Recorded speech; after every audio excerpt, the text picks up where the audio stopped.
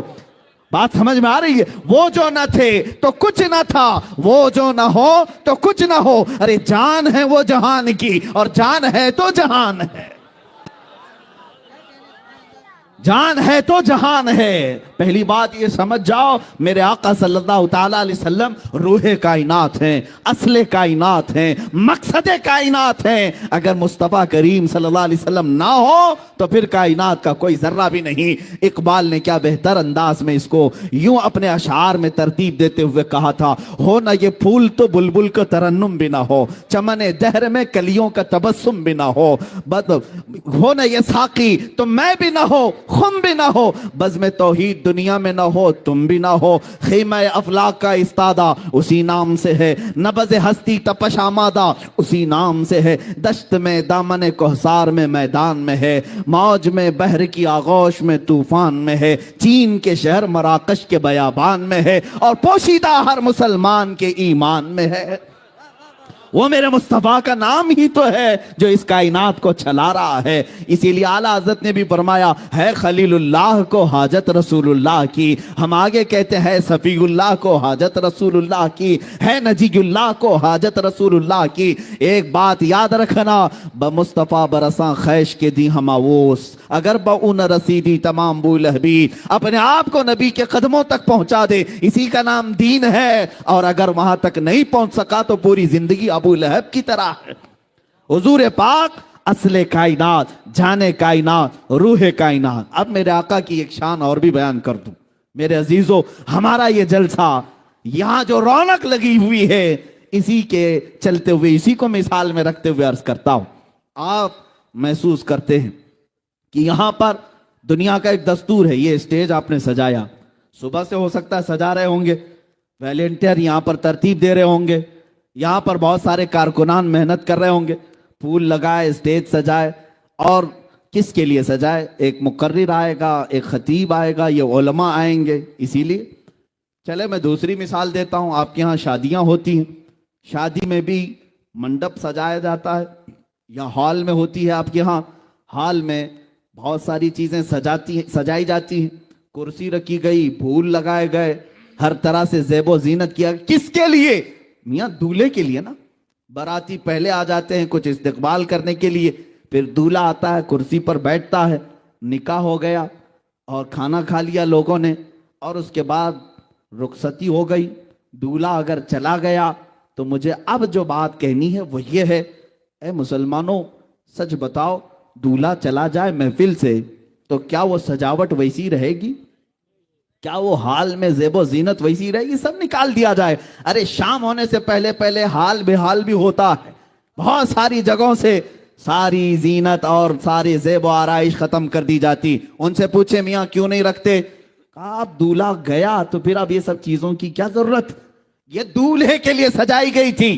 دولہا آیا، نکاح بھی ہوا اور چلا گیا، اب ہم یہ ساری لائٹنگ نکال دیتے ہیں، پھول نکال دیتے ہیں، کرسی ہٹا دیتے ہیں۔ یہ دنیا کا دستور ہے، دولہا آنے سے پہلے سجایا گیا اور دولہے کے جانے کے بعد ہٹایا گیا، یہی چلتا ہے۔ اب میں آپ کو بتاؤں، حدیث پاک کی روشنی کے مطابق اللہ رب العزت نے اس پوری کائنات میں پہلے زمین کو بچھایا، پھر آسمان کا چھت تانا اور درختوں کے کمکمے لگائے گئے، ستاروں سے جگمگایا گیا، چاند و سورج کو لائٹنگ میں بھیجا گیا، اور 1,24,000 نبیوں کو باراتی بنا کر بھیجا گیا۔ یہ سارا نظام میرے مصطفیٰ کی آمد کے لیے ہو رہا تھا، یہ سارا نظام رسول پاک کی آمد کے لیے چل رہا تھا۔ اسی لیے تو حضرت ادریس بھی کہتے ہیں میں اصل نہیں، میرے بعد ایک نبی آنے والے ہیں۔ موسیٰ بھی کہتے ہیں میں اصل نہیں، میرے بعد ایک نبی آنے والے ہیں۔ عیسیٰ بھی کہتے ہیں میں اصل نہیں، میرے بعد نبی آنے والے ہیں۔ سارے لوگوں نے کہا کہ مصطفیٰ آنے والے ہیں، وہ سب باراتی کے طور پر حضور پاک کی آمد کا انتظار کرتے ہوئے انبیاء آئے۔ میرے عزیزو، یہ زمین کا فرش اور بچھونا، یہ آسمان کا چھت اور یہ درختوں کے کمکمے، یہ سمندروں کا لہلہانا، یہ خوبصورتیاں، تاروں کا جگمگانا، چاند و سورج کا جھلملانا، یہ ساری چیزیں میرے مصطفیٰ کی آمد کے لیے تھی۔ اب بات میں آپ کو بتا رہا ہوں، رب ذوالجلال نے فرمایا لولاک لما خلقت الدنیا والافلاک والارضی، اے محبوب اگر آپ کو پیدا کرنا نہ ہوتا، نہ میں آسمانوں کو بناتا، نہ زمینوں کو بناتا، اور نہ ہی دنیا کو بناتا۔ یہ سب چیزیں اے رسول